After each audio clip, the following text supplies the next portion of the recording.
வணக்கம். காரடையான் நோன்புக்கான வெள்ளை அடை எப்படி பண்ணலாங்கிறத பார்க்கலாம். ஃபஸ்ட்டு ஒரு பேன் அடுப்பில் வச்சு 3 டேபிள் ஸ்பூன் காராமணியை ட்ரை ரோஸ்ட் பண்ணிக்கலாம், கலர் மாறுற வரைக்கும்.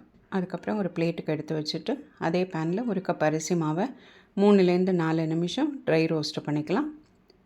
இந்த கோலம் போட வரணும், இதுதான் பதம். ஸோ இப்போ அடுப்புலேருந்து இறக்கிட்டு ஒரு பேன் அடுப்பில் வச்சு ஒரு கப்பு வெல்லம், 1.5 கப்பு தண்ணி, வெல்லம் நல்லா கரையிற வரைக்கும் அடுப்பில் வச்சிடலாம். இப்போ வெல்லம் கரைஞ்சாச்சு. வேறு ஒரு கடாய் அடுப்பில் வச்சு இந்த வெள்ளை கரைசலை வடிகட்டி 1.5 கப்பு சேர்த்துட்டு அது கூட 1.5 கப்பு தண்ணியும் சேர்த்து நல்லா கொதிக்க வச்சிடலாம். இப்போ 3 டேபிள் ஸ்பூன் காராமணி வறுத்தது, 3 டேபிள் ஸ்பூன் தேங்காய், இதை சேர்த்து நல்லா கொதிச்ச அப்புறமா இந்த வறுத்து வச்சுருக்கிற அரிசி மாவு கொஞ்சம் கொஞ்சமாக சேர்த்து கைவிடாமல் நல்லா கலரிடலாம். இந்த மாதிரி கெட்டியான பதத்துக்கு வந்த அப்புறமா 1 டேபிள் ஸ்பூன் நெய்யை சேர்த்து நல்லா மிக்ஸ் பண்ணிவிட்டு அடுப்பை ஸ்விட்ச் ஆஃப் பண்ணி ஆற வச்சிடலாம்.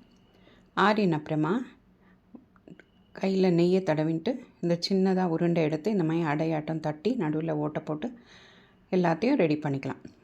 இப்போது இட்லி தட்டில் க்ரீஸ் பண்ணிவிட்டு இந்த பண்ணி வச்சுருக்கிற அடையை அதில் சேர்த்துட்டு இட்லி பானையில் ஒரு 10 நிமிஷத்துக்கு ஸ்டீம் பண்ணி எடுத்துக்கலாம். இப்போ 10 நிமிஷம் கழித்து நம்ம அடையெல்லாம் நல்லா வெந்தாச்சு.